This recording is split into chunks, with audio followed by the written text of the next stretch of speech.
Skimboarding is a mix of surfing and skateboarding. So the difference between skimboarding and surfing is that you have the skateboard-esque aspect towards it, where you're able to do different kind of maneuvers, different kind of tricks that you cannot do on a surfboard because of the fins and the depth of water. Being on the shoreline, you're able to deal with little skateboard maneuvers on the waves, and you can still ride waves essentially like a surfboard, but I find skimboarding a lot more like involved with like all different kinds of sports, like snowboarding, skateboarding. Like, it's a mix of everything, and I just think that's what like put me towards skimboarding as opposed to surfing.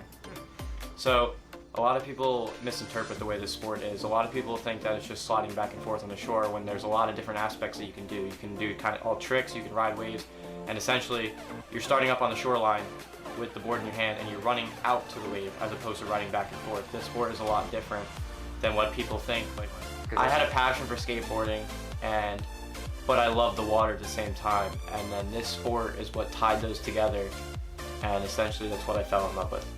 So I entered my first contest when I was 10 years old with my friend Russell, and when I first entered, I was a little nervous because I never entered a contest before, and it was kind of like important for me to do well because I wanted to see how this sport would work out for me, and it did pay off.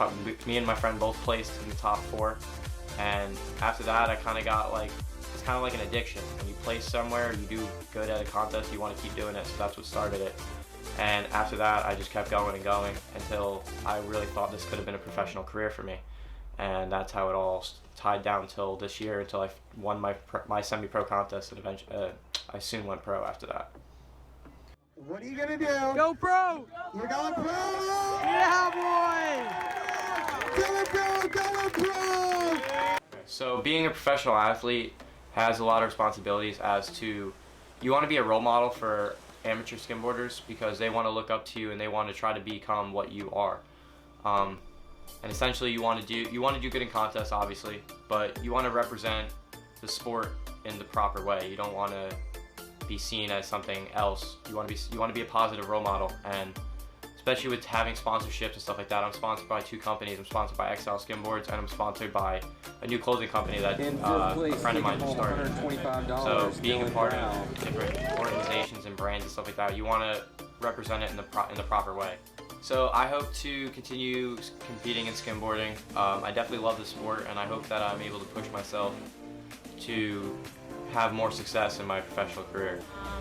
I support him because I know that skimming is one of the biggest things in his life, and that he loves it, and that is something that he wants to do for as long as he can. So skimboarding to me is very unique in a way that I don't really know many other people that know how to do it or can do it. I'm one of the very few people within the state of New Jersey that actually know how to skimboard and compete and be somewhat successful within the realm of competing.